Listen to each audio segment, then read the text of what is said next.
Don't speak what you don't understand. The truth is not in your command.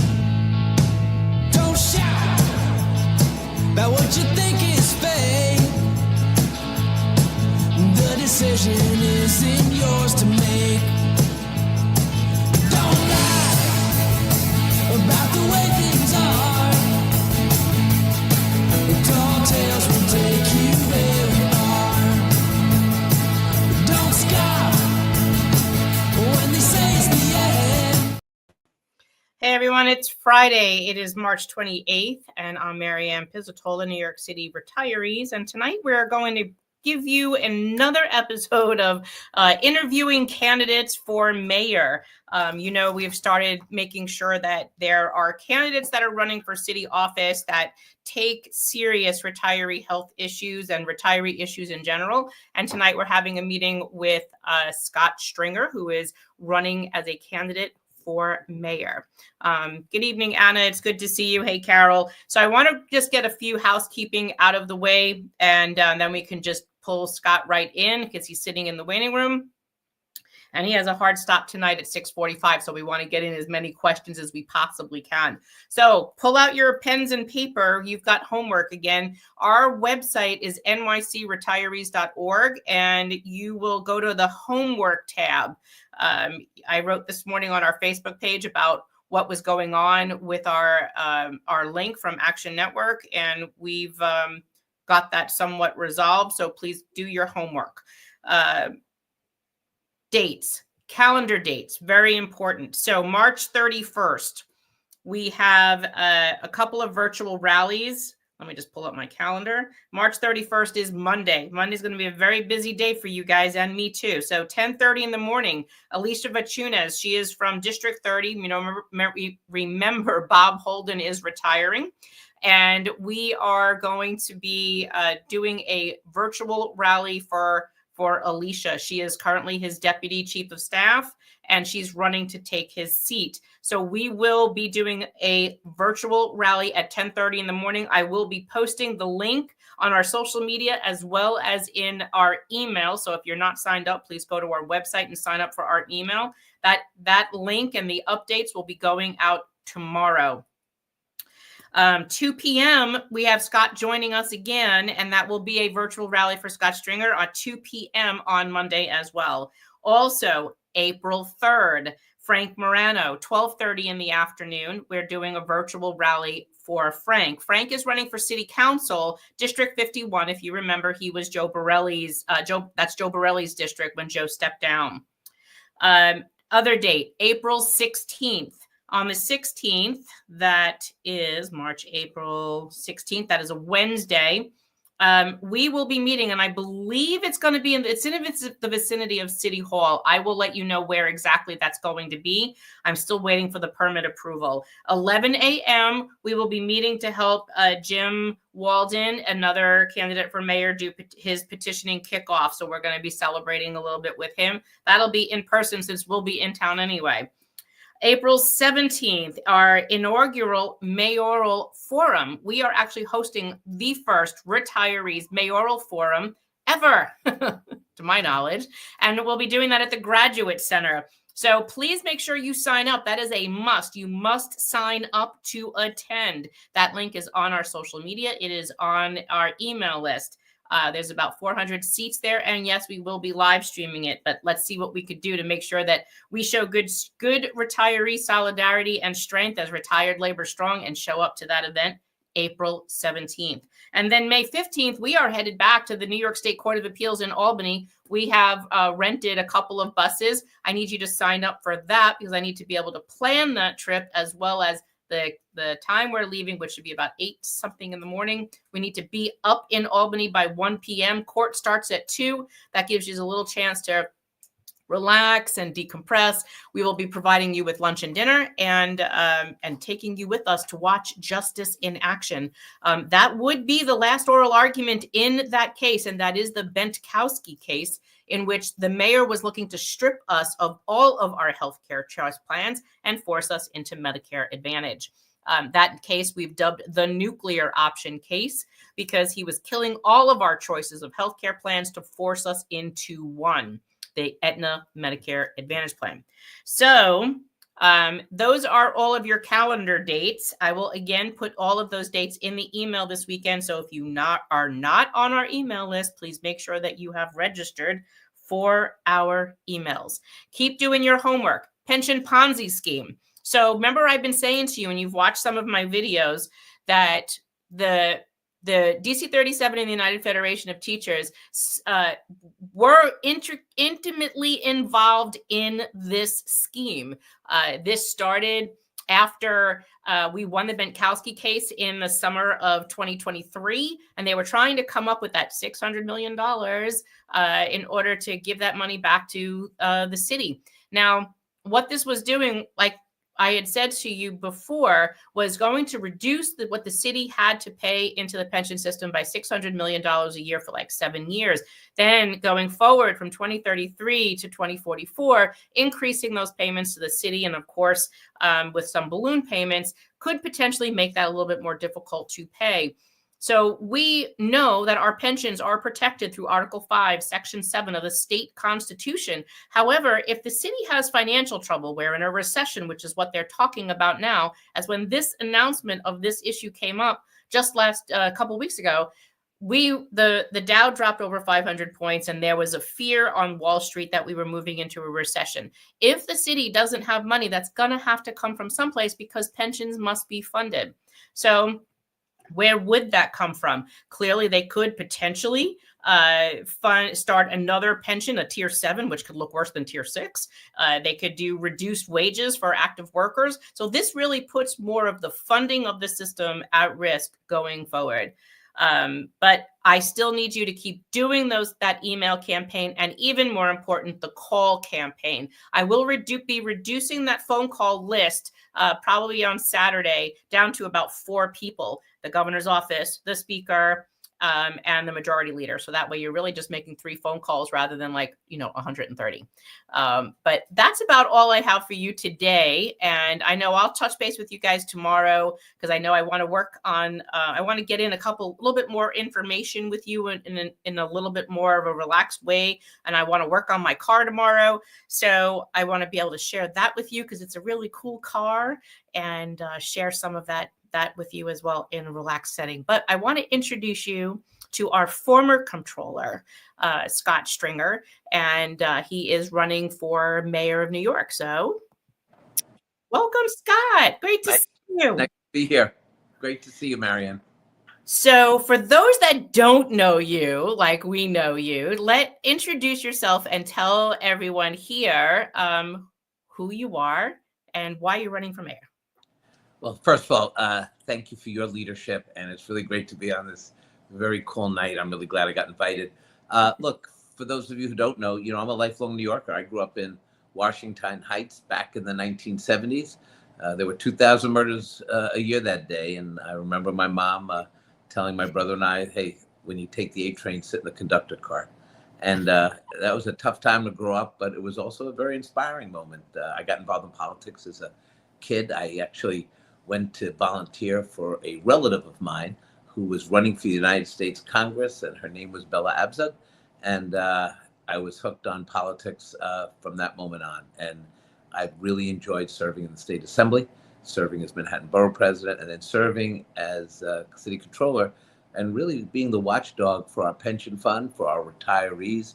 It's really an honor to be able to present the 9% rate of return and do the important work of bringing real clarity to the pension fund and reforming the system, which I can talk about in a way that gives people a sense of security about their retirement.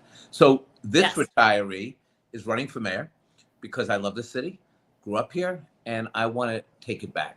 I want to build a government that is secure, that's honest, that treats people with dignity, that gives kids like mine an opportunity to thrive and learn in our education system, and protects the retirement security of our seniors. It's not just about money. It's about a way of life. It's about safe streets. It's about safe subways. It's about giving seniors the ability to navigate this city in the safest way possible. And when you age in place, and I've done a lot of reports on this, we also have to make sure that we think strategically about the retirement security and how we help our retirees. Just because you're retired doesn't mean you don't have a voice. And you, of all people, Marianne, proved that retirees have a voice. So I'm glad to Yes, be we here. do. Yeah. Yes. We definitely do. So you're running for mayor. You're excited to be doing this. Tell us a little bit more about some of you are a retiree. You are actually, I think, the only candidate running for mayor that is a retiree. I am a New York City retiree, served city government for 36 years, even though I'm only 40. No, just kidding. But I have to tell you, public service and service to the city is something that we retirees take very serious. The calling for people is that helping others is really a calling. And I believe running for mayor is also about helping people. And so I'm really excited to be in the race. Look, we got to do a lot of different things. First, we got to end the corruption. Second, we got to make sure that our agencies function. So when somebody calls and gets an agency person on the phone, they're actually there. We've seen a mass exodus of public service employees. We've got to bring them back. We got to make sure that they have the benefits that they're entitled to, and that we keep those benefits. And as mayor, I will be dogged in that. Look, I don't have to talk to you about Andrew Cuomo's Tier 6, but I will tell you that we can get all this back with a mayor who is strategic, who has experience in Albany. And I'm just excited to be here tonight with all of you.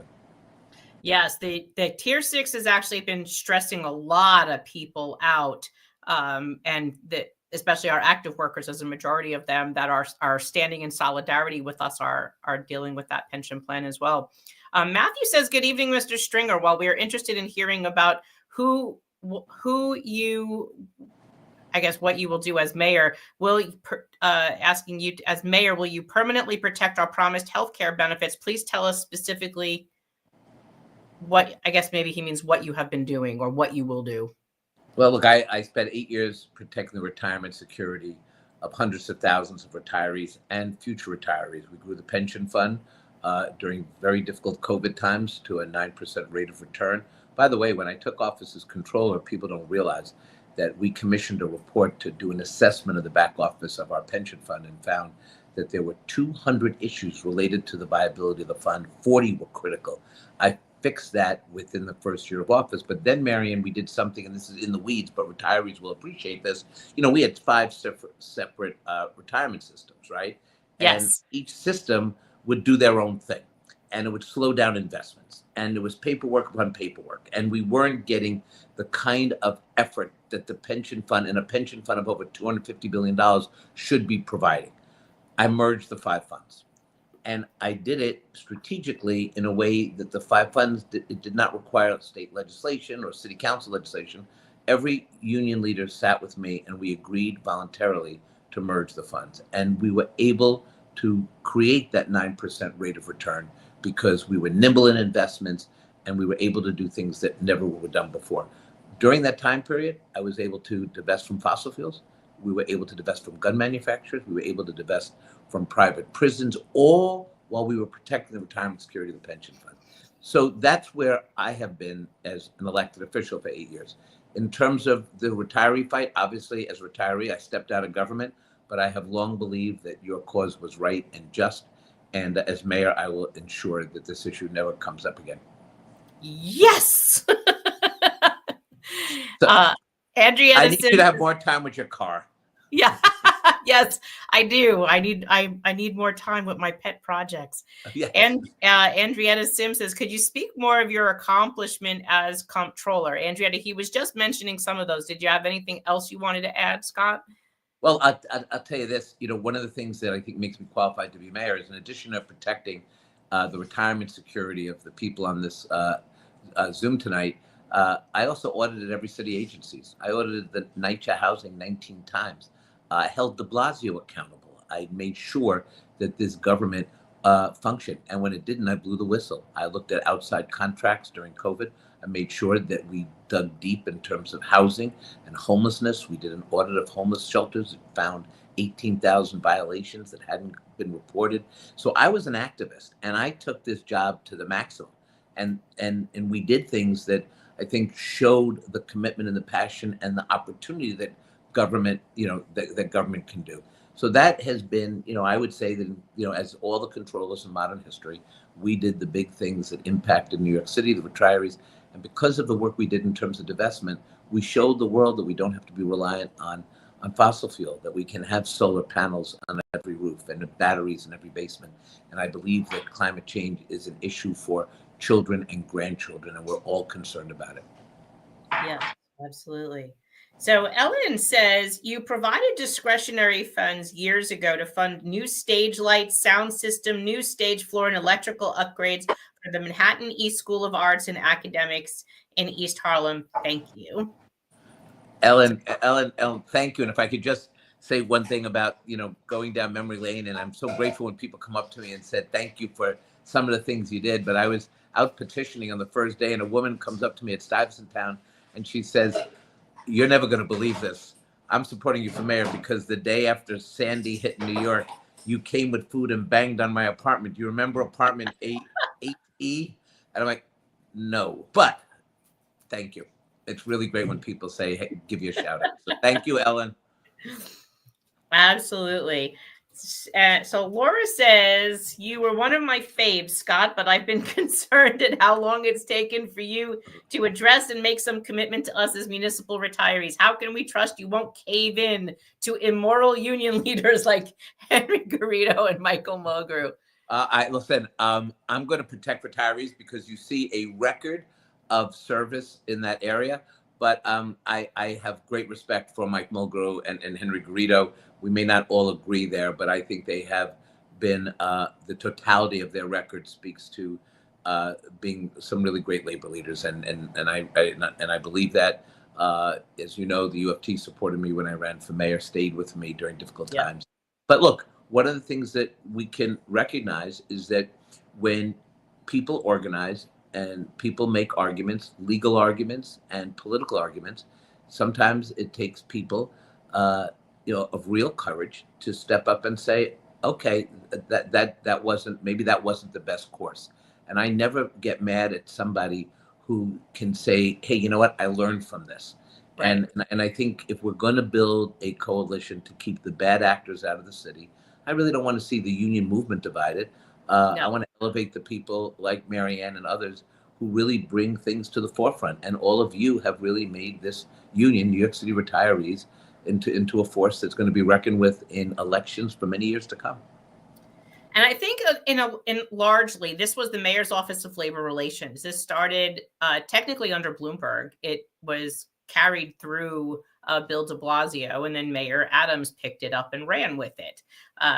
There's a lot of frustration there. And I do believe from everything we've learned in the documents that we've seen, the paper trail to this, the unions were encouraged to do this. And they were told that it's better than traditional Medicare, federal public health benefit. They didn't understand what they were doing, is my opinion. Whether it's right, it's what I want to believe, that they didn't want to, on purpose harm us. I do think they got caught up with something that they were pressured into doing from labor relations in order to get a raise. Look, they should never have had to do this in order to pay for a raise, was sell off their retirees. It used to be where, it was you and me together, as in actives and retirees. And then it became you or me. And they should never have done that. We need to write labor together to stand stronger against the forces that are coming out against us. I agree with you. And look, the best part of this is to move forward. We're going to have some other challenges, and they're not New York City challenges necessarily, but we're going to, Adams isn't going to be mayor, and Cuomo shouldn't be mayor. And assuming we can deal with the chaos in New York City, perhaps we can turn our attention to the 800-pound elephant in the room, and that's Donald Trump and the Trump administration. This is where an experienced mayor is really going to earn their medal. Look at what the $80 million grab the Trump administration took from the city budget, funds that were already appropriated for critical needs of the city. I think we need to set aside $1 billion 500 million from the state, 500 million for the city. I hope you all will agree with me that we need a set aside so that we can replenish funds when they come for seniors, when they come for people who are vulnerable, and we're able to pay that back in until we get to the midterm elections. And I think you need a mayor who's also going to say to the banks, you can't just take money out of your bank. We deposit all of our money, our pension dollars, our budget money, billions of dollars. You make millions of dollars in interest. Where's the early warning system? I would have immediately, as controller, said, every bank get into my office. And we're going to start figuring out how to deal with the Trump administration. But the next mayor or the next Democratic nominee in just in 70, 80 days is going to have to deal with these issues. Did we ever get that money back? Has that money been given back? No, we haven't, not yet. But we need, look, we have good reserves in the city, $3.2 billion. I think it's going to take another $1 billion. But look, that's what budget negotiations between the state and the city are about. I think the council, I think this mayor should work with Kathy Hochul and the state to provide us with at least some level of security. So if you're a senior, if you are receiving, if you're in a program, if you're at a senior center, you want to know that when you read about what's going on and the attack on New York City, you kind of want to know that your elected officials or the next mayor has a plan and a backbone and a spine to take on this administration. I lived through Trump 1. I was in that movie when I was controller, and we fought tooth and nail to protect the most vulnerable people in the city. I think they're coming back with a more concerted effort to do us harm, and partly they're taking advantage of the election and the fact that they control everything right now. But I also think Democrats have to step up. This is not a time to be weak, and this is not a time to be passive. We have to have a strong response. But Marianne, I think we got to be strategic, and we got to come up with a real plan, because people who we're talking to tonight are depending on their elected leaders to keep them safe. Yes, I agree with you. So Ronald says, as mayor, will you support and grow New York State and New York City Mitchell-Lamo, where rents are skyrocketing? I heard you say you will create a new Mitchell-Lamo. Well, that's right. First of all, I got started as a housing activist on the Upper West Side with the Mitchell-Lamo Residents Coalition. This is a long time ago, and I should not totally reveal my age, but I believe back then that the Mitchell-Lamo housing program was the greatest program ever created for affordable housing. Because Mitchell-Lamo was not just about affordable rents, it was about building neighborhoods. So the pioneers who came to those Mitchell-Lamo buildings around the city decades ago, well, they built the schools, the daycare centers. These were city workers. These were middle-income people. And I thought that we should be doing more of this, not less. So my quick housing plan, as controller, I audited 1,000 vacant lots that the city owns, 1,000. We could build the next Mitchell-Lamo 2.0 on those lots. Think about it. The land is free. We get not-for-profits, limited profit developers. We model it after the success of the Mitchell-Lamo program, and we start building housing. We work with the state, and when we have a Democratic president, we'll work with that. But we can get tens of thousands of affordable housing units and call it Mitchell-Lamo 2.0. I'll remind everybody, because many of you are of my age, I'll remind you, we may not have been around during LaGuardia's time, but Roosevelt and LaGuardia built 2,200 public housing buildings. Pretty extraordinary. Imagine doing that today. Lindsay and mayors after him built the Mitchell-Lamo housing program, working with the state. And Koch, let's remember, transformed the Bronx and dealt and rehabbed abandoned buildings during our tough times in the 80s. I want to be the mayor that builds a legacy affordable housing program that will last for generations. So I have a question about that. How was Mitchell-Lamo funded? Like, where did that come from? Well, I'll tell you why I'm asking that, because a couple of candidates, and I don't know if you have said this or not, but a couple of people, and this is concerning retirees and active workers, that the next mayor, some of the candidates would use pension funding to create affordable housing. And then the second question would be, what would be affordable? And as if you've seen testimony, and we spoke about this once before, 2/3 of DC 37 retirees make under $35,000. I'm a $35,000 pensioner, and 1/3 of them make under $12,000 still today, because that is that generation. I mean, top paid cops and firefighters from the 70s, their top pay was $15,000. A 50% pension gives them today about a $26,000 pension. So that first question is funding. What's your theory on or feeling on using pension funding to create affordable housing? And the second question is, what technically would be affordable? Well, look, in the pension fund, we have a set aside in the pension fund, for economically targeted investments. And when I was controller, we did use that money to ensure affordable housing in many rent stabilized units. And we worked with the National Union funding mechanism to invest in affordable housing. We did it for two reasons. One, it was good for people to have this housing, and we used pension dollars because that's what the money was set aside for. But what also happened, we did it because it's a good rate of return for the ETI investments. Look, I think in this race, a lot of people are promising you a lot of things, right? Yeah. Sometimes I go to these debates, and I like the people who are running, most of them anyway. And we have a $114 billion budget, but I think all of us at the end of the night probably spend $200 billion in promises, right? So, what I offer in this race is a little common sense, a little sensibility about what we can and what we can't do. I'm not going to get into the housing game of, when I'm mayor, I'm going to build 500,000 units. Nope. When I'm mayor, I'm going to build 1 million units. And your rent will be free. Right. And your rent will be free. That's what they're all saying, right? Well, everything free. You don't pay for anything. But That's a great world. That's a great world to live in, if only we could.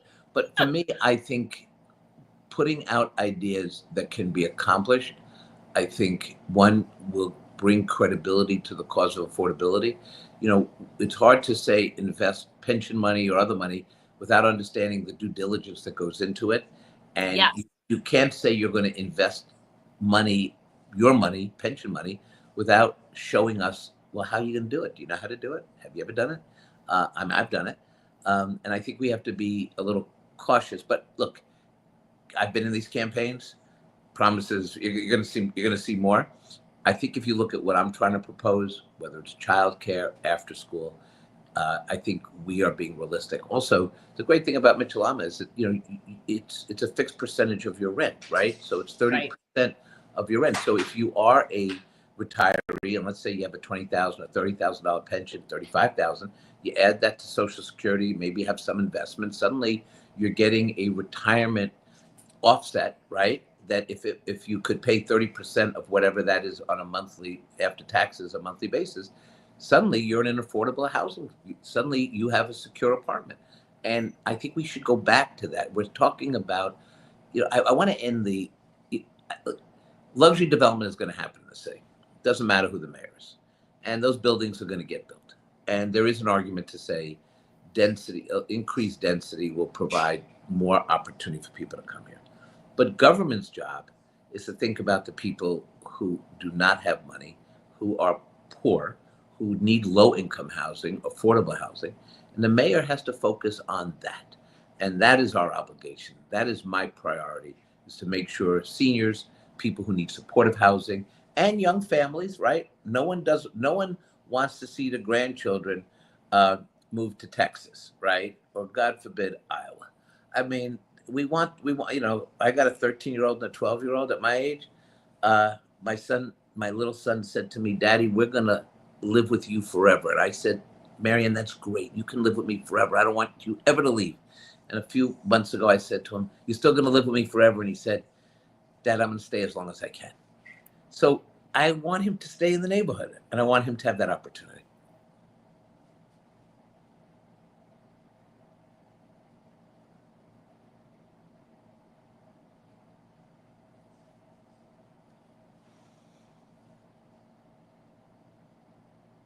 Have we frozen? Hey, Susanna?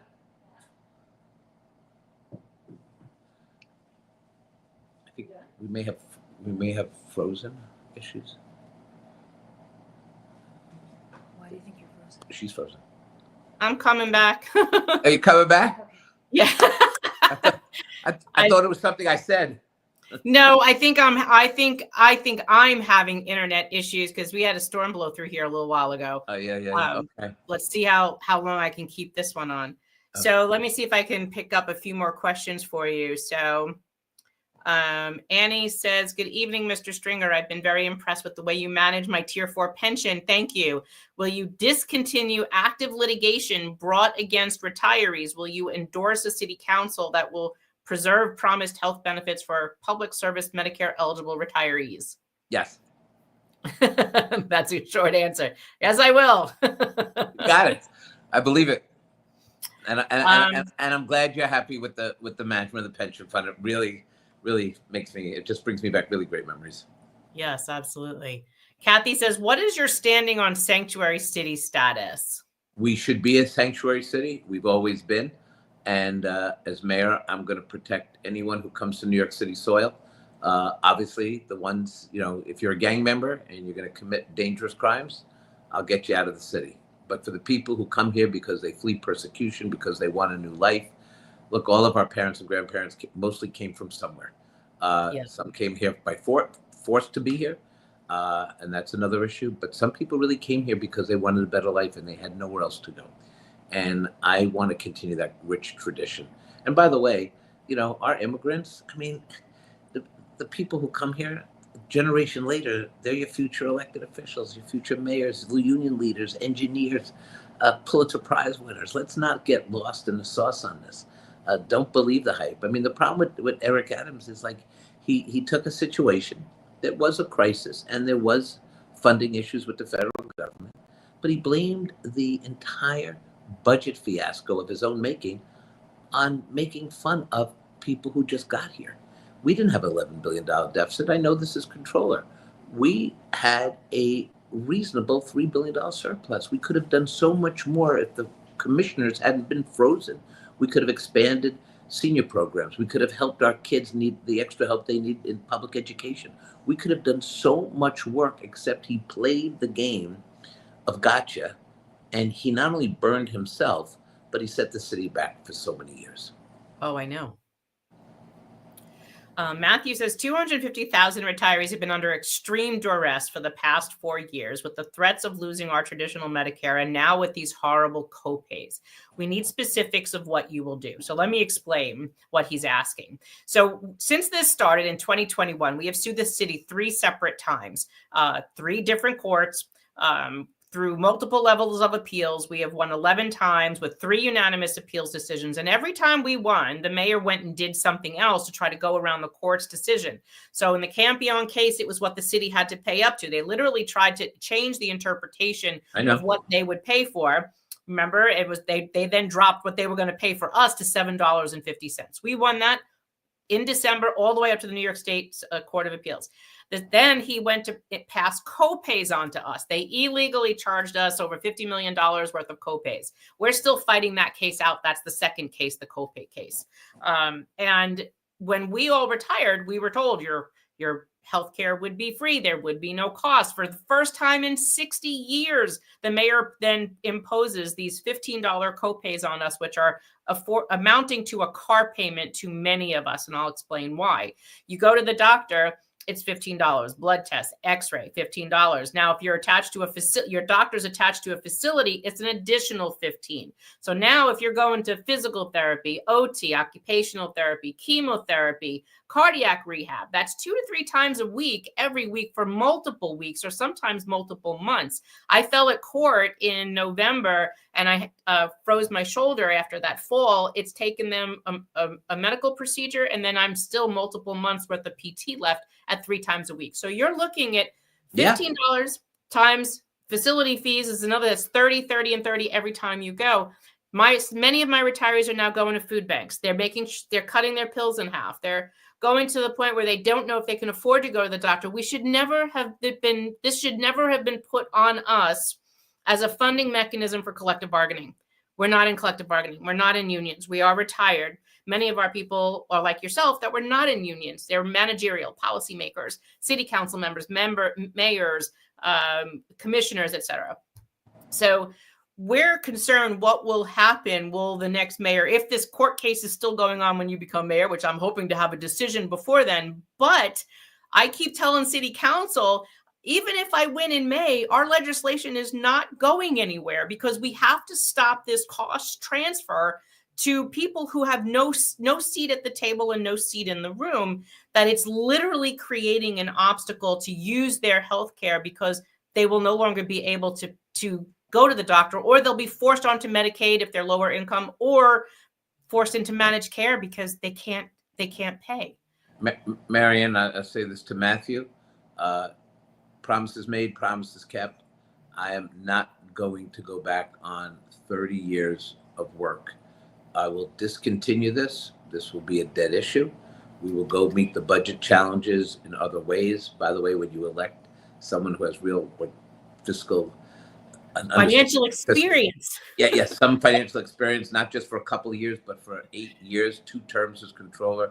And by the way, serving on the pension fund for 8 years as borough president. That's 16 years of understanding the finances and how you fund retirement security. Look, we have retirement challenges. You know, think about people who don't have pensions, people who are just hoping that 401k that's managed by other people gives you the retirement you need. The pension system is a lifeline for people who did not want to work on Wall Street, did not think about money. They thought about helping other people. The end of the relationship, the big deal, was very simple. We're never going to pay you like the private sector. We all know that, right? But the one thing you will have as you leave the system, you will have a pension, you will have health benefits, you will have a life that is free of worry. Doesn't say you're going to be rich, because as you say, look at people whose pensions are very, very low, but they're there, and we should be doing more to help people supplement those pensions and those retiree programs. I'm not going back on that. You know, listen, I'm a retiree, and I'm a, you know, and I got a 13-year-old and an 11-year-old. I mean, I worry economically for them as well. I mean, I got to keep this thing going, right? Yes, you do. For a long time. I mean, when I go speak at events and I tell people about my kids, and they look at me and they go, "Wow, amen. Are you okay?" You know, and so we all have the challenges. Some people get sick. Some people, struggle with other family members they're trying to help. We've got to put this to rest. I do think that we should not make people feel afraid or worry, because that also contributes to your health, and that's not right. Oh yeah, absolutely. Laura says, Mr. Stringer, will you make sure that the reserves of funds that are viewed as needed for the city will come from big dollars instead of hardworking citizens, or I guess big money, she means, instead of hardworking citizens, no less fixed income seniors and disabled? So one of the things that we hear all the time is, where would this extra money come from, rather than keep passing costs or taxes or co-insurances or co-pays or whatever you want to call them, other taxes, to fund initiatives for the city on the working people. I know, like Phil Steck will talk about bringing back like the stock transfer tax as a tax that we collect from Wall Street. It's like a penny tax, but I think it's more like a nickel.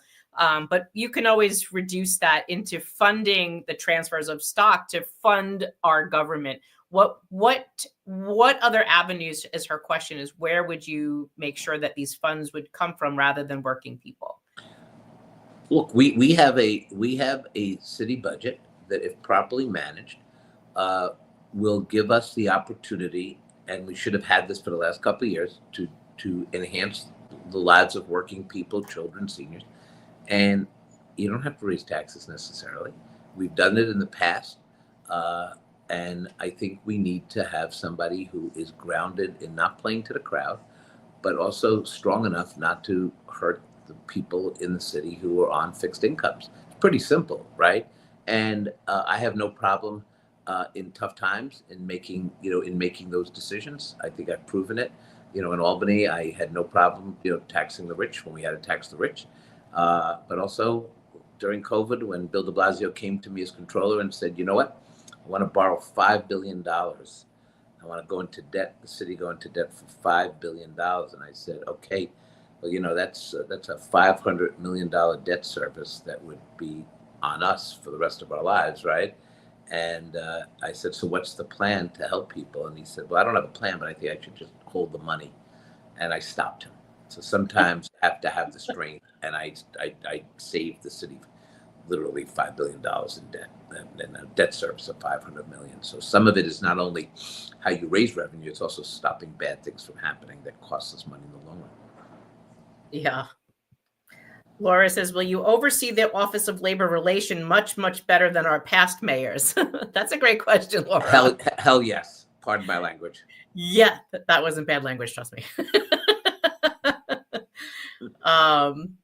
Let's see. Janet says, how will you protect freedom of speech in New York City?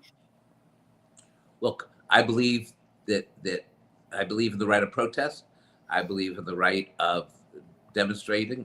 Full disclosure, I've been arrested for civil disobedience, especially during the apartheid movement and Mandela. And as a young person, I went out in front of ExxonMobil. I got arrested, spoke my mind. I think that's the great tradition of our city. I don't believe in hate speech. I don't believe in going after people based on their religion, the color of their skin. I think that's something that we have to always be mindful of, that we do not let people go after people. But people have a right to express themselves, especially in this town. I mean, look, having represented constituents around the city, there's 100 different opinions about, 100 different issues. And that's what makes us like really cool people, right? We express ourselves, right? Yes. Especially retirees. Matthew would like to know about requesting an audit of the Municipal Labor Committee's Stabilization Fund. You're familiar with that fund, correct? Yeah. It's created in the 80s. We've requested that it's one of those funds that has no oversight, unfortunately. And we were hoping that the next controller or any controller, I know you're not running for controller, but there needs to be some more oversight of the way that these funds are used, because they're in a financial situation because it has been misused as to the purposes of which it was created in writing. And I know that the current comptroller is actually conducting an audit. So Matthew, if you weren't aware, I just don't know how long audits take and if it'll take him a much longer time. But let me tell you, so when I mean, just in all fairness to our current controller, when I became controller and I wanted to immediately do audits of the New York City Housing Authority, I put them in motion. I got everyone at the table. I said, this is what I want to do. I thought about this. And then, like 3-4 months later, I call up the audit people and I say, where's the audit? And they said, no, new controller. Audits take 18 months at least. It takes a while. It really does. Yeah, that is crazy. And actually, there was something else that came up last week that I guess I can talk to you more later, because I know you have to go in a couple of minutes. But one of the things that came out was that your office, the office of the current controller, when you were controller, handles 220 employees. So those are your prevailing wage workers. You actually have like a labor office or something that handles those personnel type labor issues. Well, not when I was controller. I mean, we had a very robust prevailing wage unit because the controller sets prevailing wage. But we did something bigger than that. We actually used that part of the office to look at wage theft, corporations, construction firms that were taking advantage of people, literally not paying them. And one of the things that we did is we went in, we investigated, we recouped the money. And one of the great things was to just bring the people in who had worked on construction projects for the most part years before, owed something like $25,000, $50,000. And they had no idea, because some of them were very shy about coming forward, but we convinced them. And then we give them a check for $25,000, and people were just like, you don't understand, you just changed my life. So the controller's office, no one's ever going to rally for the controller's office, right? But within the office, the chance to do a lot of different things for people, it really is an office that can really make a difference in people's lives. I really enjoyed the 8 years there, and there's different tools, and one of them is the prevailing wage unit, which is so not on anyone's radar screen. No, I was just literally told about it a couple weeks ago, Yeah. and I said, well, I'll ask him about it because it would be something great that maybe we could make friends with in there, that they could teach us a few things or see how maybe they could work with us on whatever that might actually work. Well, wage theft is very real, and we returned tremendous amounts of money to people who actually thought they were never going to get the money back. Well, I'm going to tell you, I want to have more conversations with you again because there's so much that we could learn from you about what you did at that point in your time. But knowing that you have just a couple moments left Yes. to close out, what would you like to say now? This is your platform. Go right ahead. Well, first of all, I'd love to come back. I know we're going to do another event, and I want to Yes. thank you for being so supportive of my candidacy and giving me the platform. I think service to the city is very important. I think experience and competence is going to make the difference for all of us in the next coming years. We've seen what happens when mayors do not have the kind of experience to run a city of 300,000 employees and a $114 billion budget, almost a $300 million pension, $1 billion pension fund. This is not time for a mayor on training wheels. And I'm going to get out there and make the case. The other thing is, I think it's time to end the chaos in government. I think, unfortunately, with Adams and Cuomo, after watching what happened during COVID, I lost my mom during COVID, and to watch the governor make decisions that resulted in 15,000 seniors, grandparents and grandmas, grandmas and grandpas losing their lives, and then writing a $5 million book about it. I just don't understand the hype. So I think we need somebody who's a little more grounded, more mature, and who'll do right by the people and not for the profit from it. Absolutely. So I could say you're probably one of those dream supporters. Don't rank Eric or Andrew, I guess was the mayor. I got big dreams. But by the way, when you're not ranking, I want to urge you to rank. I got somebody for number one. Go ahead. So let's focus on that for a little bit. Go ahead. What would you rank? And then I'll let you run. I would respectfully ask everyone to rank Scott Stringer number one. Okay. And I will rank the person that I believe can do the second best job as mayor, but I haven't decided that yet. Okay, great. All right. Well, Scott, it was great speaking with you today. Thank you for taking time out of your busy campaign schedule to come and meet with us. Everyone, we will be seeing Scott again on the 31st, on Monday at 2 p.m. is his virtual rally. So we will put up that link on our Facebook page, on our social media, and in our email campaign, which will go out tomorrow in our weekly email update so that you all can come and kick off this event with the retiree support for Scott Stringer. So thank you so much, Scott. Thank you. Thank you, everybody. See you next week. Thank you. Thank you. You have a great day. Thank you. So everyone, that's he had a very narrow window to do this, so I could not get in all of your questions, but hey, he'll be back on Monday, and then I'm sure he will come back between now and the primary. For me, let me see if I can scroll down past some of these questions. If you have any questions for me, now is the time to do that. Thank you guys for all of these really great questions. Clearly, if we have endorsed them and they are on our retiredlaborstrong.nyc site, they gave us a letter committing to the 3 retiree issues, not forcing us into a Medicare Advantage plan and protecting our traditional Medicare. And we wanted to make sure that they were protecting us from additional costs. 2, that they would agree to support getting our Medicare B reimbursement sooner than the 16 to 20 months later. And 3, that they would give us like 30 or 60 days to, after you die, that your family has the ability to figure out what is next for your healthcare, their healthcare, because when you die, your healthcare dies with you. And there's more and more retirees that just don't understand that happens, and they end up finding out when the retiree passes that they lost their healthcare that day. We want to have a 30 or 60 day grace. That way the family can get through that mourning period, or at least into it enough to understand that they're going to imminently lose their health care and that they need to do something. Okay. So YouTuber is asking me, why isn't Linda Lee on our website? So if a candidate contacts us for an endorsement, I'm not going around running around the city asking a million people, do you want my endorsement? They have to ask us as a retiree organization, I would like your endorsement. And then commit to the letter. They go on our website and they get our endorsement. Like this today, Scott, Jim, Jessica Ramos. These were people that said, I will commit to the retirees. I'm signing your letter. They go on our website. And then we start to share them with you so that you could ask those questions of them. It's not that I'm not putting them on their website. They're not asking us. If you don't see them on our website, they didn't ask us for an endorsement.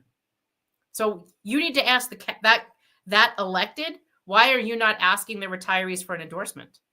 They should be asking us for that endorsement. They should be asking. Email us, retirees@nycretirees.org. Why are they not doing that? I don't know. They should. And then they can use, we would do a little logo that's with their photo. Like you've been seeing us do that. We keep putting them out. Let's see. Hey, Lila, good to see you. Thank you for your infatigable efforts you give us. You're truly Wonder Woman. I know. Oh, let's see. Is the New York City Mayoral Forum open to the general public? No, it's not. It's literally by invitation. Like it's got to be retirees, New York City retirees. It is a retiree focused mayoral forum. Our forum isn't going to appeal to the general public. This is a retiree forum.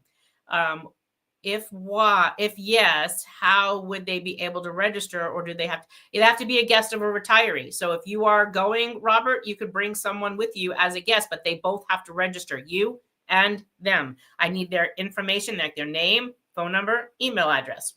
And we will be contacting you. So I need you to make sure that it is legitimate. And that is an in-person event at the Graduate Center. And we will be asking those questions. That is ours. It is our forum to talk to mayoral candidates about our retiree issues.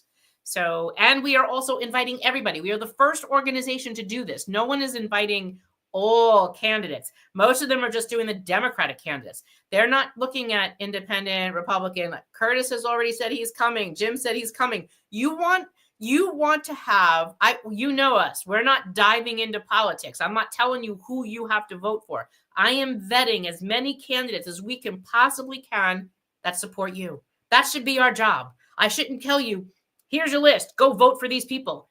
You don't know why you should be voting for them. You're just listening to like a Henry Garrido or Michael Moger say, go vote for these people. I'm telling you, as a one issue organization, I'm telling you, these are the people that came to us and support you.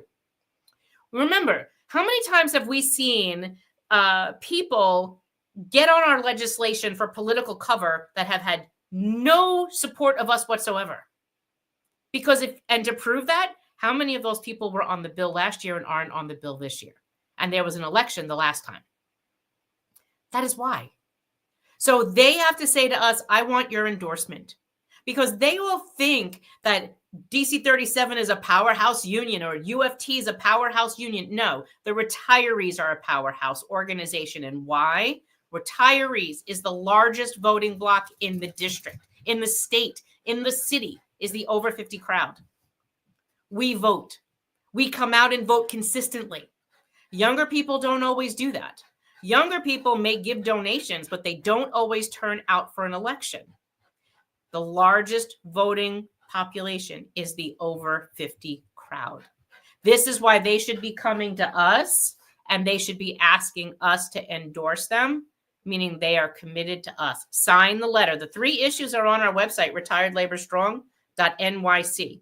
And that's why it's important. And I don't care who you vote for. I don't care if it's a Republican. I don't care if it's a Democrat. I don't care if it's an independent. I don't care who they are, what their party is. If they are committed to you, we will support that because it's really that important. Okay.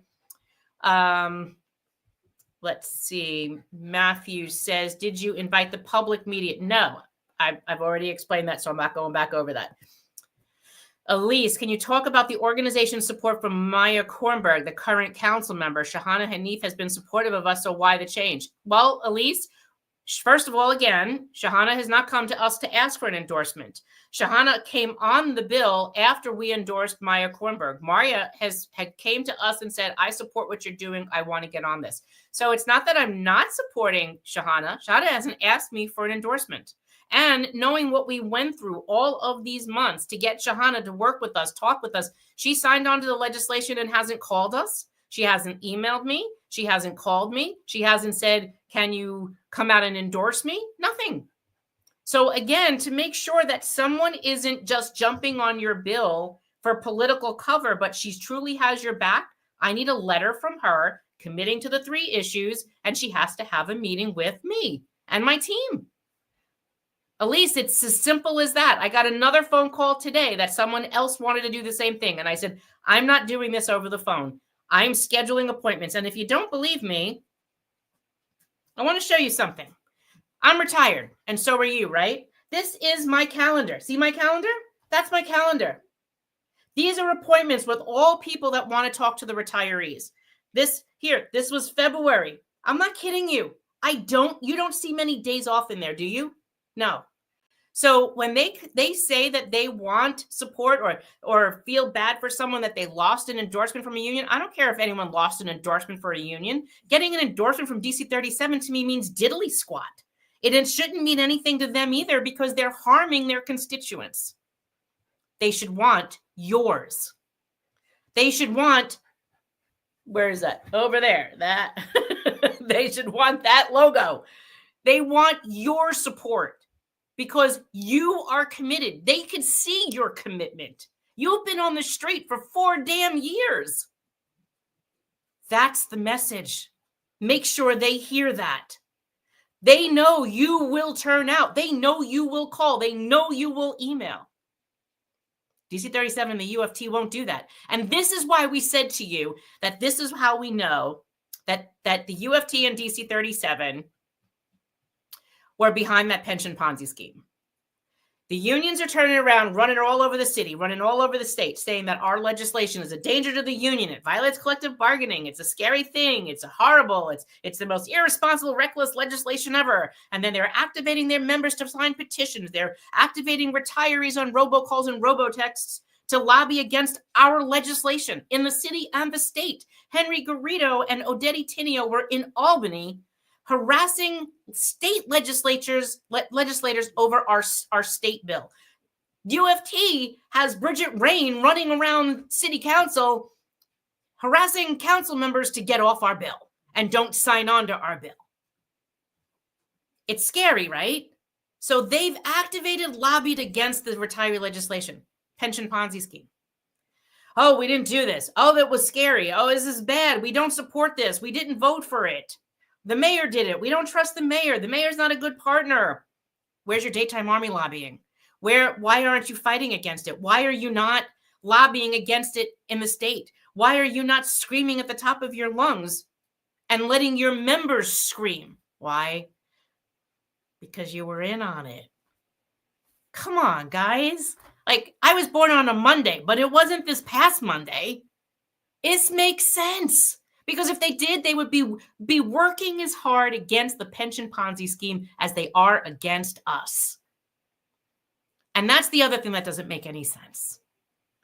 We were one big labor organization until the Mayor's Office of Labor Relations convinced all of them, the largest union leaders of the Municipal Labor Committee, to make it an us versus them.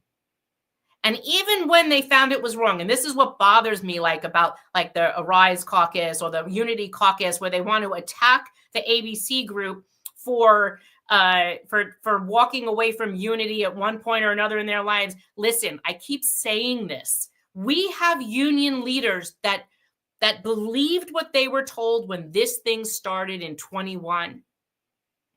And we were on a live a couple weeks ago when one of those union presidents said, I was one of them. Now, if a union president walks away from crazy knucklehead leadership that sold them Kool-Aid and they drank it initially and they walked away and said, I didn't realize it then, but I realize it now. We were lied to. And I stand with you. Why would I yell at that person? Why would I put them down? This is what infuriates me over this. They're standing with you. It didn't matter, so they made a mistake. Everybody makes mistakes, right? They made a mistake. Say, I'm glad you're with us now. Thank you for recognizing it, because there's a bunch of other knuckleheads that aren't. This is important. They're standing with you, and I'm not turning that away. And because, look, well, you know what they say, like phone call, like telephone, right? You tell one person, they tell 10 people. That person's now on your side. And that person can now tell you things. Tell their friends, look, she's right. All those videos, all of these arguments, all of these fights, all these court cases, all their protests, they're right. That's what you want. You want to create a place where people recognize that they made a mistake, and you're not going to beat them over the head. I mean, I might beat them up a little bit, but they'll understand that they made an error in judgment, and now they stand with you. That's what you want, because they're active leaders. The more active leaders, the more power you're giving them to fight collectively against the Michael Mulgrus and the Henry Garridos. So I'm going to keep doing what I'm doing, because our board thinks this is the right thing to do. And that's why we are doing it. Someone asked me about a tweet from Vicky Palladino. Let me tell you. So Vicky put out a video tonight about an amicus. The common sense, all the amicuses were due yesterday. So there were several professional organizations, several doctors around the country that put in an amicus, and so did the Common Sense Caucus, put an amicus in our case. So that was really important, because it shows support. And that's what Vicky's video was about, was that the Common Sense Caucus, these are your Republicans and ultra-conservative, conservative Democrats, stood together to say, we support what the retirees are doing. Notice, to Elise or anyone who else is asking, did you see an amicus from the Democrats? Did you see an amicus from the progressives? Healthcare is a human right, not a political fight. You've heard me say that for 4 years. Where is their amicus? We've asked them. We asked them last year. We asked this year. They don't want to talk to us. Does that tell you that they support you, or that tells you that they don't support you? So I'm not here to bullshit anybody. I'm telling you the facts, and I'm not playing politics with anyone either. I don't care, again, left, right, middle, where you are, up, down, makes no difference to me. Do you support you? Do they support protecting you? That's all I care about. I don't care about anything else. At least not right now. That's really the most important thing. This is what a union sounds like. We stand with Marianne. We are union. Yes. If you heard me and Evangeline this morning, we are frustrated. Evangeline's an active worker from TW Local 100. She is frustrated that the unions have gotten in bed with management, that they become corporatists, and they're not fighting for the people. No one's listening to you. No one's listening to the in-service worker. No one's listening to the retiree. They're making their own backdoor deals. Enough with the backdoor deals. Enough with all this other mishigas that affects everybody else in other states and other countries and other wherever. We need to focus on what we have right here, because if you don't fix this, you're going to lose it. This is what's important. Fix and protect what you have. Don't worry about what you don't. This has to be a priority. And that's really what drives this fight. Any news on the sealed court case brought by Empire? So, Harry, I was told that case resolved itself, and I don't know how it was resolved, but to my knowledge, it's still sealed. Robert, the best result would be to have 3 mayoral candidates in November, Republican, Democrat, Independent, supporting our issues. Yes, Robert. Yes. And that's, hopefully you will see that on April 17th. Helen says, you are one very strong leader, and we need you to run for office. You are smart, determined, informed, and as well, excellent communicator. Americans need you to work and put all these skills into working our community. Please think about this. So, Helen, it's very funny that you say that. I was asked to do that already. So, I don't know. I might be moving. There seems to be a sealed appeal going in. Harry, would you do me a favor And if you have my cell phone, link that to me, please. If not, email it to the organization, retirees@nycretirees.org. And I promise when this is over, I will go take a look. Randy, as a New York City resident, I appreciate hearing from the candidates that support us. I am not voting just on party lines. Thank you, Randy, because that's my position as well. Stop looking at these damn parties because they don't give a damn. If you're voting for a machine, you got a machine. And look where the machine got you. I need you to look at the candidates as individuals and see who supports you. And then look at the other issues that are important to you and then see where they fall in that.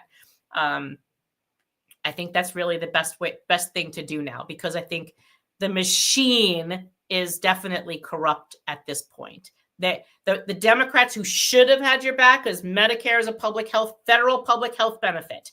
The Democrats have always supported this. And you could ask our team when we started this organization, I said, hey, don't worry, it'll only be about 6 months. New York is a Democratic city. The city council is 51 people. It's mostly Democrats, Democrat progressives, mostly women. Women are nurturers. They're going to get this. 4 years later, we're fighting that machine still. So no, I can't support, doing politics. This is healthcare. This isn't politics. And if they're going to play politics, I'm not going to tolerate that. And Eileen, you would make an excellent mayor of New York City. Well, I don't know about that one, but I'll take that under consideration. The machine has failed us. Yes, it has, Lainey. Absolutely. Love 3 candidates to run this time. I agree. And you know what? Maybe it took a perfect storm in order to have 3 candidates, in order to have a real credible, independent leader, like an independent line. Typically they would say, oh, third parties would never win. I don't think about that this time. This time, I think a third party candidate truly has a chance here. And I think that's important. I really, really do. Laura, yes, I loved how Evangeline was yesterday and this morning. Both of you made the ground tremble in this AM's WBAI show. Henley had to see where he's been excusing fake union. Henley had to see where he's been excusing fake union leaders. I mean, I get it. I do. Marcia, the Dems here are so disappointing. They're doing Oz's job for him. I would agree with you there. Roseanne, you are always correct and on point in who we should be voting for. I'm not going to tell you who to vote for. I'm telling you who is supporting you, and this is one of the things that frustrates me. Your Unity Caucus people, your Arise people, your ABC people. So you have 3 caucuses. Caucuses don't win elections. This is not like an election of a party, of a Republican and independent. It's not like that. People in the union win elections. And I have not heard or seen, and look at any one of these people that have been that are currently running. Have they stood with you side by side at these events? Have they worked on your campaigns with you? Did they work with our organization? Have they worked with our board? And I'm only going to tell you right now, there's only one group of people that has done all of those things from the beginning to the current day. One. And again, making sure that you understand that there are people who used to be on our opposition who now stand with us. YouTuber, I understand Linda Lee didn't ask for us to support, but didn't she sign the letter of... No, so a letter of support is different than 1096. 1096 is the bill. An elected could get on the bill. Look at Justin Brannan. Justin Brannan got on the bill last year when there was an election between him and Ari Kagan. Is Justin on the bill this year? No. Does he have a reason not to be? No. Other than he's pandering to the unions for union endorsement because he puts the unions more important than he puts you. So anyone that's on the bill doesn't mean automatic support. Are they doing the letter that's on our website? They need to commit to the 3 issues. Linda's campaign people should be calling our office and saying, or emailing us and saying, we would like your endorsement. I would like to sign that letter. Look, there is candidates all over the city running for city council I met today with Colin Thompson, running in District 5 against Julie Menon. Colin put up a video endorsing our issue, supporting it, and sending a letter of support to our organization without me asking him. I didn't even know he was running. And then someone else said, hey, do you know someone's running against Julie Menon and he's supporting our cause? I said, really, who? And they sent me the link. And then I opened my email last night, and there's an email in there supporting us. He did a quick reel on it and supports us without me going to him. I'm not chasing people. That's not happening. They want our support. They come to us. And that's why I can't say that, YouTuber, because if she really does support us, and I believe she does, her campaign people will just need to email us, retirees@nycretirees.org, and say, I would love to have your endorsement. I got your back. I agree with those 3 issues. Here's my letter with a signature at the bottom on my campaign letterhead. It's just that simple. Okay, let's see. Went to the UFT meeting in Boca Raton this week. I listened to Mulgrew's bullshit about how much he loved retirees. Asked about UFT filing an amicus, and all he said was that we were going to win. But if we didn't, he knows that Garrido will pull out his support for MA. Most of the crowd kissed his ring. Ugh. Okay. I'm not going to believe that. I did hear some of that, I will tell you. And I did hear him say that we, as in he thinks he used our win, which he's been doing for years. All of our wins are suddenly his. I will tell you, he did not support us. He has not given in that meeting. He also told all of you that he gave our lawyer all the records or letters or whatever. That didn't happen. One letter that he gave the court that they guess he didn't expect us to find or be told about. That was the letter where he was telling Mulgrew sent a letter to the court saying that he no longer supported Medicare Advantage.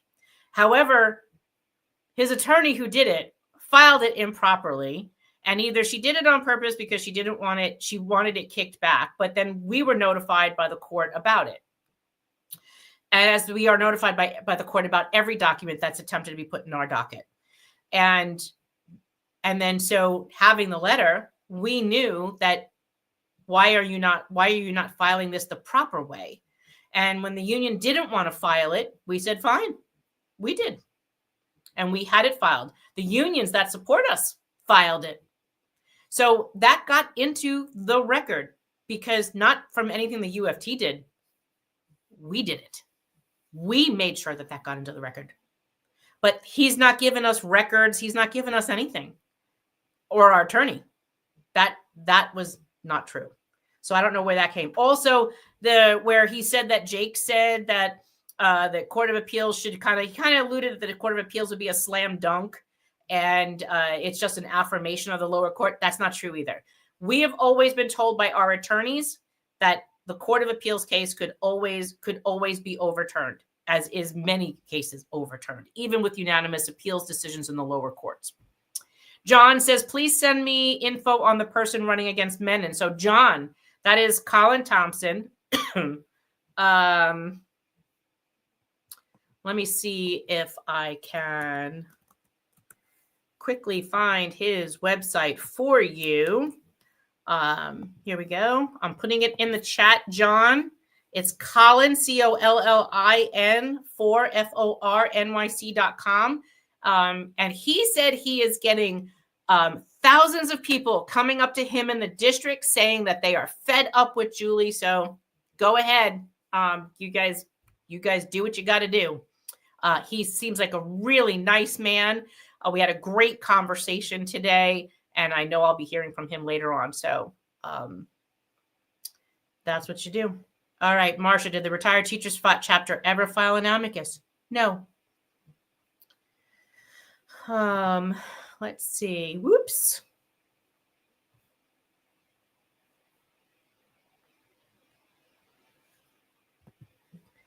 Janet, at one of your recent short updates, you talked about a court hearing in Albany. I thought I heard you say May 5th. May 15th.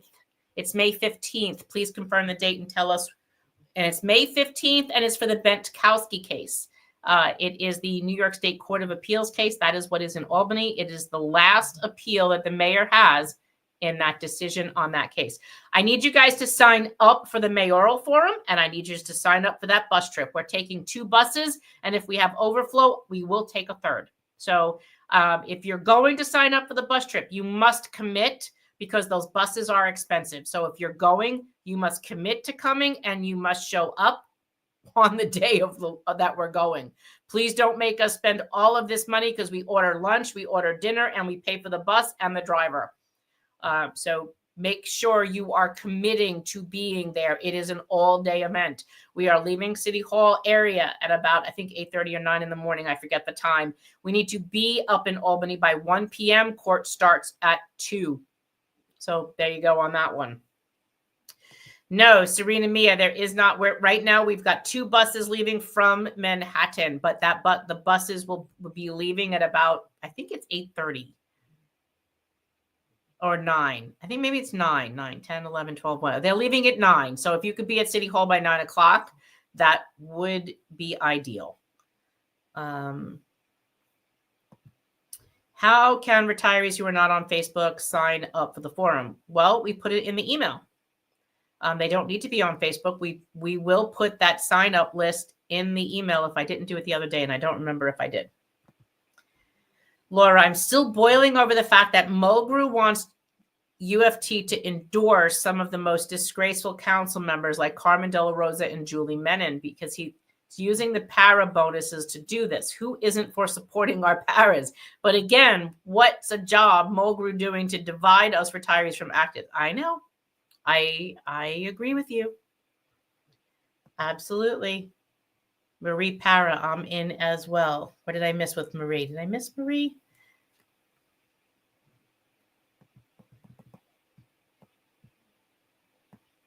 I missed Marie. Their comments are flying in like crazy. Let's see. Can we leave stuff on the bus? Yes, absolutely. So you don't have to schlep them. Yes, absolutely. Kathy, you did put it in the email. Thank you, Kathy, because I'm losing my mind. Thank you, Anna, for putting the link in there. Laura, all Bennett Fisher said to excuse himself from not submitting an RTC amicus is he had no lawyer. Imagine, like we couldn't have helped him find one. And you can go back and tell Bennett that everyone that filed an amicus from Campion to Bentkowski who needed an attorney, we helped them find one and help them in other ways too. So don't ever let that be an excuse. You know us. We don't take no for an answer. I don't ever want to hear someone say to us, you can't do something. Don't tell me what the freaking problem is. Tell me how to fix it. Tell me how to go around it, go over it, go through it. I don't want to hear, no, you can't do this. To me, that's a bullshit excuse. But yeah, I'm sorry. I'm not buying that one, Laura. That was a real horrible answer. And like what? He can't find a lawyer. He's literally in 52 Broadway is his office, surrounded by attorneys in that entire area. And he has one of the largest retiree groups that all he had to do was make a Facebook post. Oh, wait, I forgot he's not on Facebook. Or a YouTube. Wait, he's not on YouTube. Or a Twitter. Oh, wait, he's not on Twitter. He could have done something. Like we kept telling him, you need to harness the power of your membership. That is called collective action. Look, we built this from nothing. He's had almost a year. He needs to do this. And he's had really great tutoring that he hasn't utilized. But I'm willing to teach him again if he's open to it. Or not. That's up to him. Look, I don't chase people. If they want our help, they know how to come get it. Let's see. God bless you guys, because, man, this is so corrupt. Yeah. I know. Absolutely. Terry says, why support ABC rather than Arise? Terry, It is how many years? None of the people that are in Arise have been at all of our events, have come and helped us, have lobbied for us, have worked the teachers, active or retired. They've not spoken to our board. They've not come to our events. What else do you want me to say? And their focus is on international issues and issues that don't pertain to us. Nowhere on their platform do they say that they would protect a retiree's Medicare, that they would protect traditional Medicare, they would protect you from not being forced into Medicare Advantage. They would make nice with all these other unions because, look, Michael Mulgrew had said to my face, I can't go to MLC and fix this because no one there likes me. He did that. The next leadership has to be able to fix that. They scorched earth screwed over everybody. That's not going to win. It's not. Mulgrew in the city union sphere is one of the most hated people at this point because he screwed them all over and dragged them into this and then walked back the Medicare Advantage for him, leaving the rest of them holding the bag. And when I asked him, hey, did he ever give you like a, hey, I'm sorry, dude, I didn't mean to fuck you. Ooh, excuse me. Did I screw you? No, he never apologized to any of them. They are furious. So look, there's ways of fixing things, right? We've always said Michael could have come up to held an MLC meeting. Look, dude, like this was a bad idea. You know, we didn't see it then. We didn't know about it then. Let's fix it together. They have to earn their cred. They're not. And they're not doing anything to make it up to everybody that they dragged into this.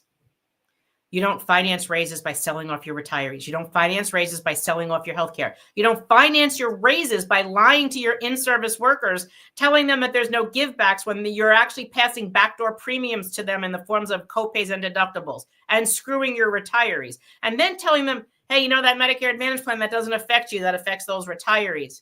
Dude, you are a future retiree. This is your future. And because they've put this thing about them versus us, look, that's not you. Don't worry about that. You know? Brenda, will the bus make a bathroom stop? Our buses have bathrooms, and we upgraded our buses to use the better buses than the one we used the first time. And yes, we usually make a stop, I think around Saugerties, if I remember right. We take like a 30, 40-minute break there, 30-minute break. That way everyone could go in, stretch their legs, go to the bathroom, get a snack. But yes, we do make a stop. Thank you, Carol. There are so many two-faced leaders out there, it's stomach turning. I know. Carol says Bennett uses UFT lawyers as excuses for being unable to do stuff. And that's not an excuse because, look, we even have retired attorneys who have attorney friends that have helped other people. Like there's so many things that could have been done. He just never asked. And quite honestly, I doubt he even looked into it. Dan, it was troublesome to hear Stringer say his views that he thought Mulgrew were good labor leaders. So Dan, he's not really gonna talk shit about labor leaders that he's going to need endorsements from, right? He doesn't agree what was done. He did sign the letter supporting 1096. He supports the letter protecting us. He said tonight he does protect us. He would protect us, and that this would be different under his realm, under his helm. So I think give him that. I wouldn't expect him to, talk crap about another person on social media. And I'm fine that he didn't. And I wouldn't have expected him to either. That would be inappropriate of us to expect. And I think we hold that to a higher standard. So while he did intimate he didn't agree with what they did or what was done, I didn't need him to do that. And he doesn't need to, CJP. He doesn't need to denounce them as people, but he did disagree with what they did. And if you heard his Brian Lehrer interview when he left the controllership a couple years ago, he disagreed with it then as well. So he knows where that goes. And I'm okay. I'm okay with that. I'm okay with that. What pressure can be brought to bear on Gail? So Lawrence, Gail is on 1096. She signed on I think 2 weeks ago. It would be great if she used her leverage to bring on her peers. That would be helpful.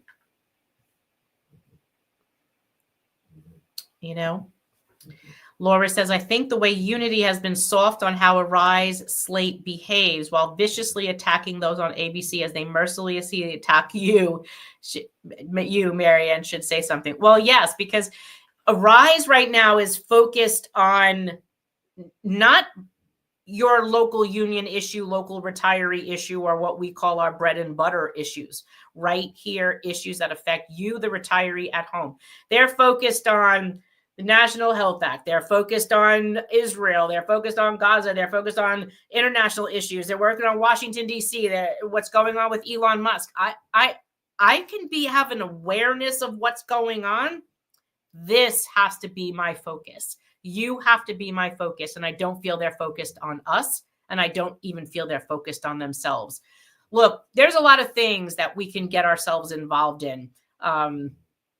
I'm sure that there's a lot of things that each of you have, whether it's a hobby or something that you enjoy or something favorite. I don't always have to agree with you. You can have a partner in your life that you live with forever. I don't think I've ever met anybody in my life that agreed on everything. One of the most controversial couples is Mary Matlin and James Carville. He is a Democratic strategist. She is a Republican strategist. And someone said to them once, how the hell do you stay married and living under the same roof? And they had a simple answer.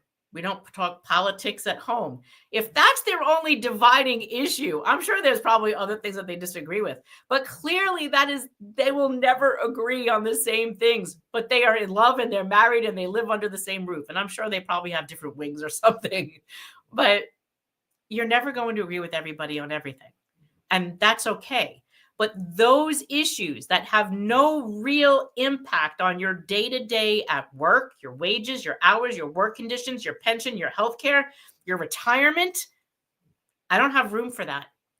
I really, look, you see my calendar. I mean, this is no joke. This is me advocating for you, right? Yeah. This is March, right? This is March. And this is already April. Where's my, there you go. April.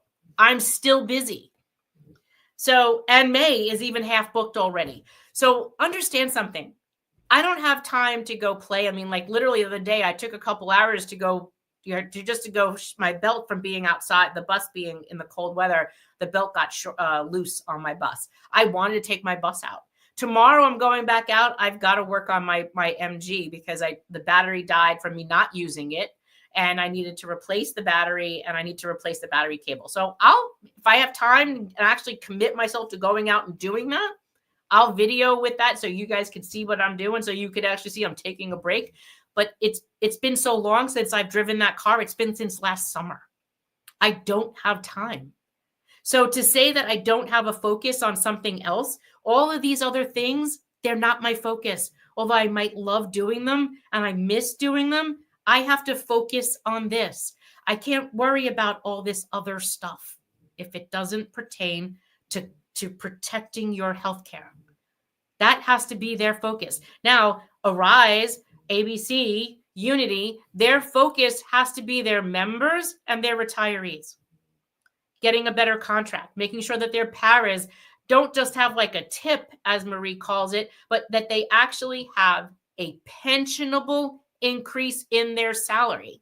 They have to work towards making sure that no one is picking off their healthcare benefits, passing more copays and deductibles on them, forcing them into managed care and diminishing their benefits. That you don't have a union leader that's just going to keep giving you $50, $60, $100 increment gifts here like every 4 to 6 weeks, every time that they're trying to buy your vote so that you don't leave them. Because they've screwed you so many times, they're trying to buy you the way they bought the MLC. We'll give you $165 a year if for your welfare funds, if you do this, this Medicare Advantage scheme. Be smarter than that. Is the benefit better? That benefit, that gives you something in your pocket. But look, we're all in this situation because Mulgrew leveraged all of the other unions in the city to do this, to give wages to an active group of people. I don't hear anyone denouncing that. And no, there's a lot of people, if I have to go through the list, have not donated to the cause of our organization. But I can tell you differently about ABC, a better contract. We can tell you who's donated and who hasn't. And I don't need to tell you here. But I can tell you we looked and they haven't. So it's convenient when they want to use you, but not stand with you. And I'm not into being used. So, and if they really did stand with us, they would have found time to find a way to help. Look, I used to tell my family when my mother was sick, either you help me with time or you help me with money. You choose how you help me. Not everybody could do time. Maybe if one of our events was during school, they couldn't be there. Did they make a donation? Look, you've got Arthur Goldstein making donations in Michael Mulgrew's name. I mean, come on. Don't buy this garbage, really. Marcia says, I find inky lukewarm opposition to the retired teacher chapter pension reamortization. Most Arise supporters seem to believe the TRS teacher trustee Victoria Lee because she's not as awful as Tom Brown. They don't see the dangers. So let me explain that. If you go and watch the TRS board meeting, and these had been board meetings that they had been discussing this. They had supported it. Tom had supported it. Victoria had supported it. The rest of the TRS board had supported it. This day, whatever that was, March 20th or something, the board was going to pass a resolution to support the UAL, the reamortization. And they were moving into that resolution. And then Tom said, we want to stop this. Like, they didn't want a no vote. They didn't want to vote on it at all. They removed it from the agenda. And then at the Boca Raton meeting, what are they saying? Both Bennett and Mulgrew. It's a good tool. Bennett agrees with Mulgrew. Mulgrew says they want to be able to do it again if they want it. Well, this wasn't talking about future use. This was talking about we don't want to do this right now. And that's why I don't like when they do these resolutions. Resolutions have no teeth. Do something. And they didn't. So I don't think that's being, I think it's a rational decision. Was that, and I didn't like the Victoria's presentation. I'm sorry. I felt it was, it was a condescending, kind of placating, childlike explanation.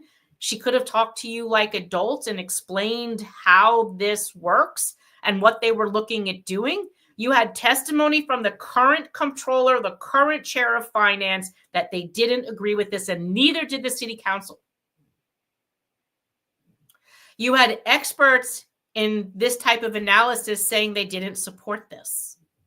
You had our advisors saying they don't support this. There's not a reason to do this. You also recognize that when this was exposed by our organization and the teacher bloggers, all of a sudden, then it became an issue. Now knowing that DC 37 and the United Federation of Teachers were up in Albany the first and second week of March. They were lobbying against the bill that supports and protects your health care, but they didn't argue about this. And that bill has been in the budget since February 20th. So, sorry. They're playing everybody, but they're not playing us. And they're not playing the legislators either, because many of them recognize what this was. And the money, $600 million, really, guys? Like, you couldn't have said it was like $400 million. You couldn't have You couldn't have found another way to finance something that you're always doing the same amount of money over and over again. It's a telltale sign. All of it. All of it.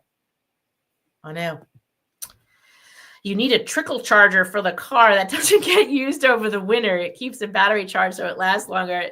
Thanks, Gene. But that battery was over 5 years old, and it was a really cheap battery that I had for over 5 years.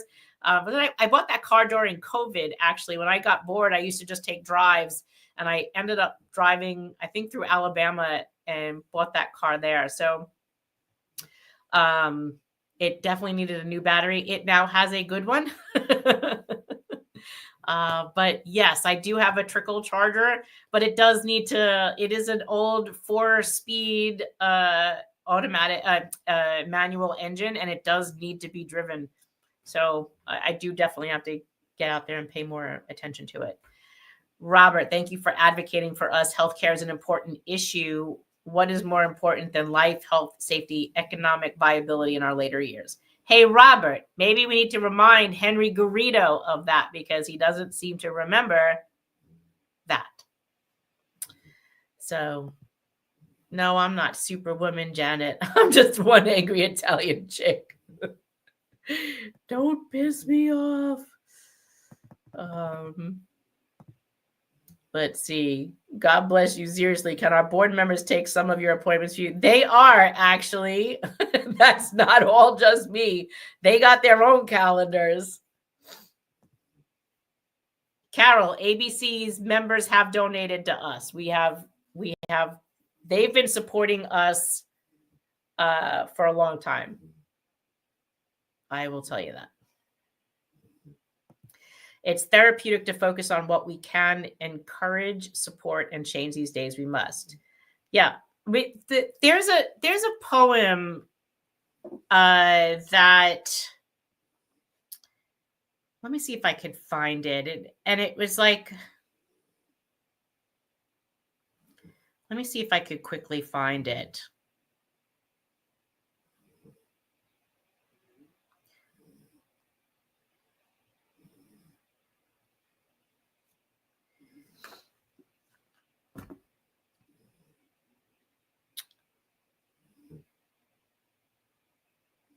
Yeah. So Bill W., co-founder of Alcoholics Anonymous, right?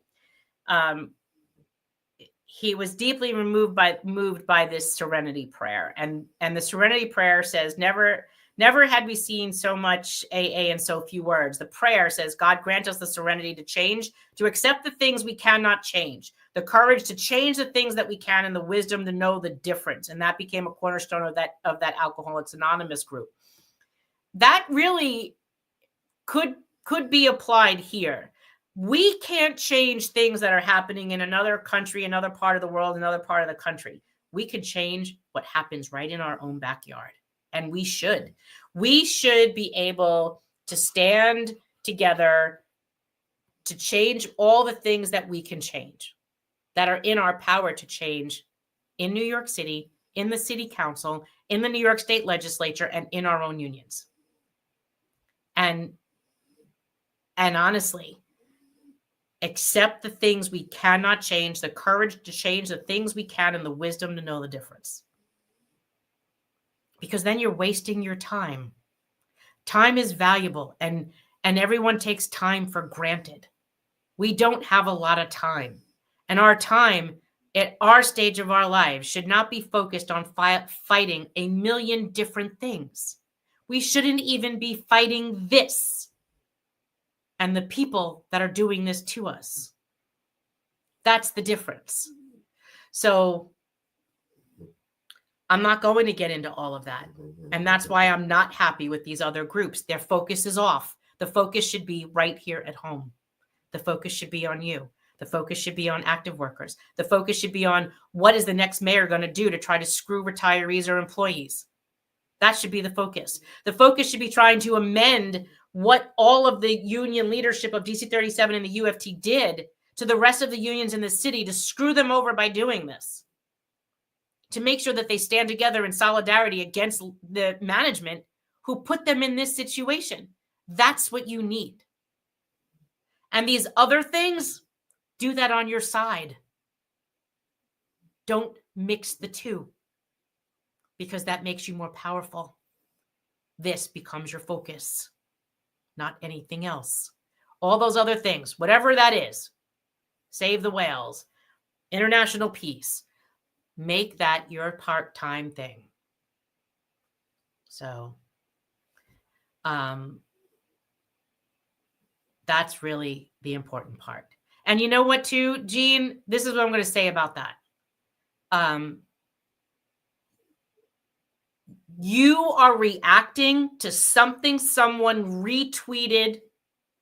A retweet or a repost isn't an endorsement all the time, unless it had full-throated comments in it. And even if it did, again, you take the opinion that is their opinion that they're entitled to. Do they support you on this? Look at the people who are on our legislation. Do you agree with all their politics? No. They support you in this. And unfortunately, in legislation, you are going to need people that you both agree with and you don't, in the city and the state. So for all of your lobbying to get people to sign on to your legislation, you know that they're supporting your bill. What you're not acknowledging to me, even though I know somewhere deep down inside you must know, there's going to be other political things about them that you're not going to agree with.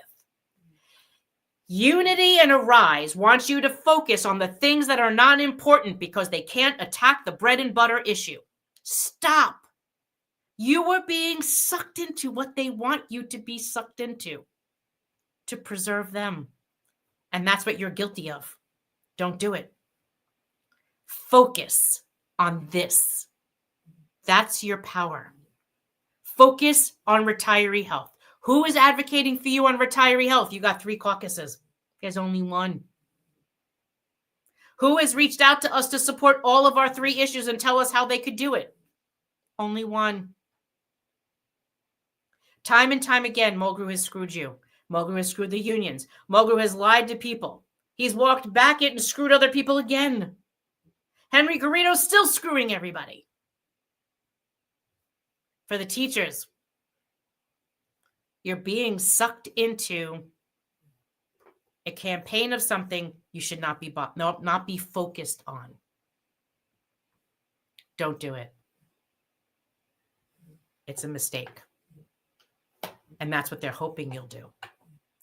They're taking your focus off what's important. Keep the focus on the issue. This issue.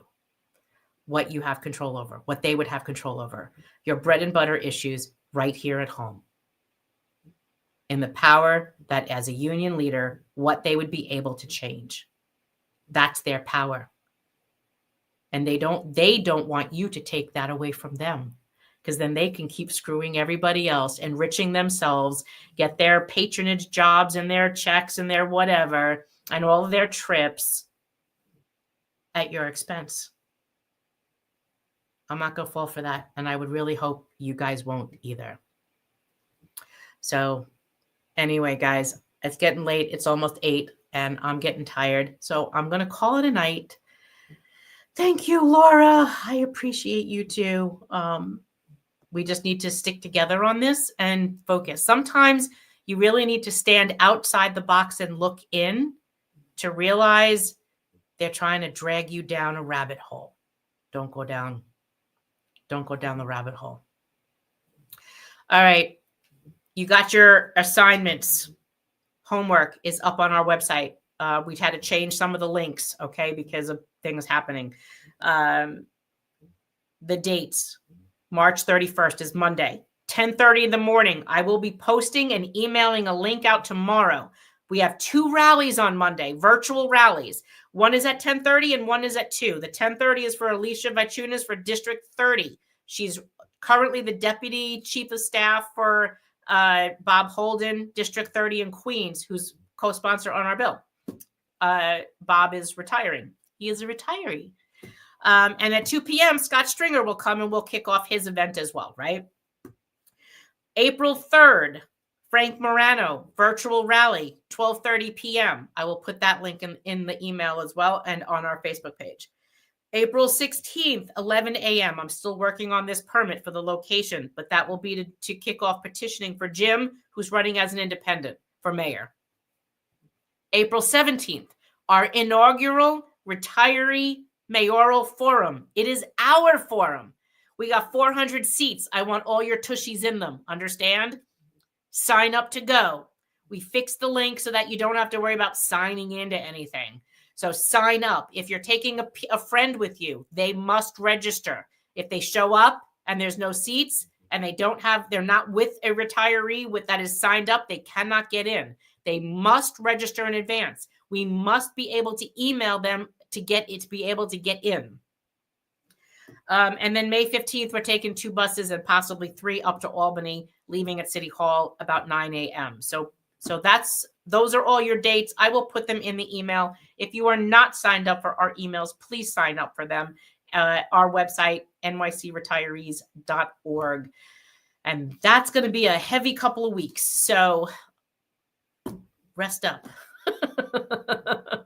Thanks for joining me tonight. Thanks for taking your time to speak with Scott.